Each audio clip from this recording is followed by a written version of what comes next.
Жақын арада дайректке осындай сұрақ келді, және де оған дейін бірнеше осы стористер, бірнеше күн бұрын осы стористерде осы тақырыпты дауыс шығару жайында стористі мен шығарғанмын, және сіздің жеке сұрақтарды, сіздің жеке пікіріңізді сұрағанмын.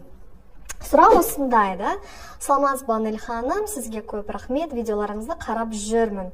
Өте пайдалы, рахмет. Тұрмыстамын, ата-енем қайын апа, қайын сіңіліммен тұрамыз. Бұл қазақшылықта енді кең тараған да, жастар көбінесе енді үйдегілермен, туысқандармен бірге тұрады да. Күйеуім екеуміз жыныстық қатынаста болған кезде дауыс шығартпайды. Мен айтам, кішкене баяу шығаруға болады ғой, естілмейді десем де, жоқ, вдруг естіп қалса деп қоймайды.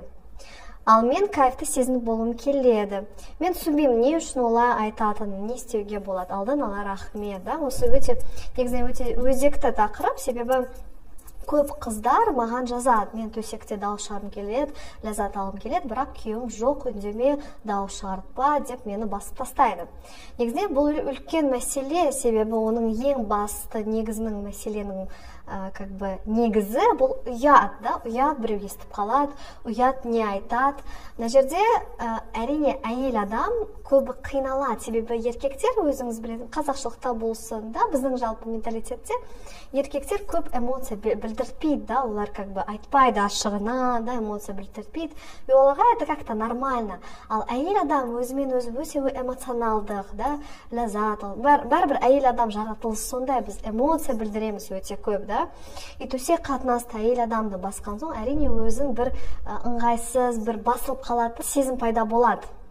Бұл негізінен дұрыс емес, достар. Себебі жас қыздар күйеуге шыққанда да төсектен ләззат алып енді үйренгенде, осы кезде өте маңызды әйеліңізді ашу керек, яғни төсекте ләззат алсын, оның бүкіл керекті жағдайларын жасап, кішкене де болса әйел адам эмоция ішінен бәрібір шығару керек, оны басуға болмайды.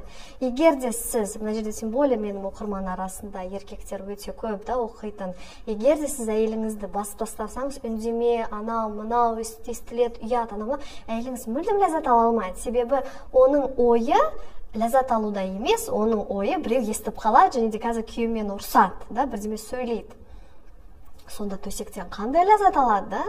Мына жерде ойлап қараңыз.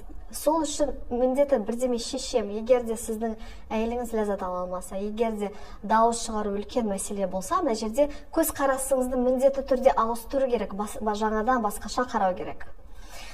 Енді мынандай мәселе болуы мүмкін, үйдегілер естісе не болады?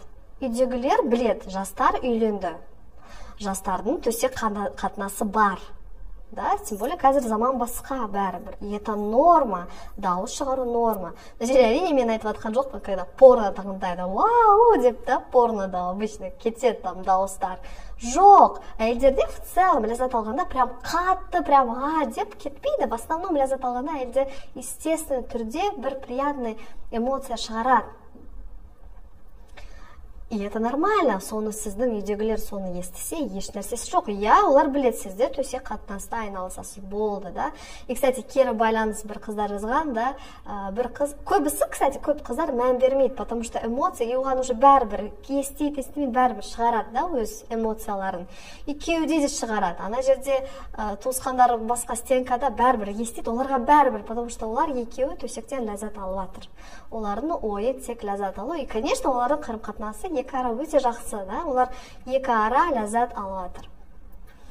И мына жерде бір қыз айтқан, мен, говорит, есімде бар, айтқан, ұнап қалып маған, айтады, мен күйеуге шыққанда вообще ойламадым, кім не айтады, анау-мынау бәрібір дауыс шығардым, и ата-енем бізді бөлек үйге шығарды дейді, То есть олар бәрін уже өздері үй алып қалады, өздері, потому что жастар, это нормально, Тем более жастарда ең алдыңғы кезде вообще төсек қатынасы көп болады, ең басында. Потом уже как регулярно болып кетеді, как-то кішкене басылады. А бастапқы деңгейде өте көп жастардың ішінде осындай прям қызық болып кетеді, И даже если жастар емес, сіз уже күйеуде көп жыл тұрсаңыз, и сізде жыныстық қатынас регулярный болса, сіз қаласаңыз, тоже сіздің нормаңызда өзіңізді қысылмай, еркін эмоцияны білдіру. Мына жерде қазір шығады, о, ұят, қазақшылықта жоқ, анау, мынау. Мына жерде мен айтамын, бұл менің жеке пікірім. Бұл сексуалдық психология тарапынан эмоцияны басуға болмайды, оны ашығынан, оны шығару керек, да, басып тастауға болмайды. Ол тек психологиялық тарапынан емес, ертең сіздің денсаулыққа да зияны келтіру мүмкін, да. Көптеген әйелдер оргазм аламайды, оларда стресс, күйзеліс пайда болды, олар бақытсыз, бірдемені что-то не то, да, өмір өтіп атқан, мен бірдеме алыватқан жоқпын сияқты бір ой келуі мүмкін.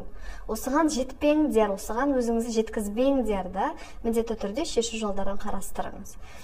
Егер жоқ бәрі бір сөйлейді, ұят, анау мынау деп жүрбесеңіз, жарайды, бұл сіздің шешіміңіз, сіз осылай жүре бере аласыз, да, бұл сіздің жеке өміріңіз, әркім өз үшін, өз өмірін, өзі шешімдерін, қадамын өзін басады. Так что, достар, егер де өзгертем, егер де мынау ұнамайды, бірдеме істесем, значит, ұят жағынан басқаша қарастырыңыз, мына жерде басылып кішкене ашыңыз, өзіңізді эмоцияны баспаңыз, қаншалықты болса қалайсыз деген ғалі, потихоньку бәрібір ашылыңыз, сол кезде сіз төсек қатынастан ләззат аласыз.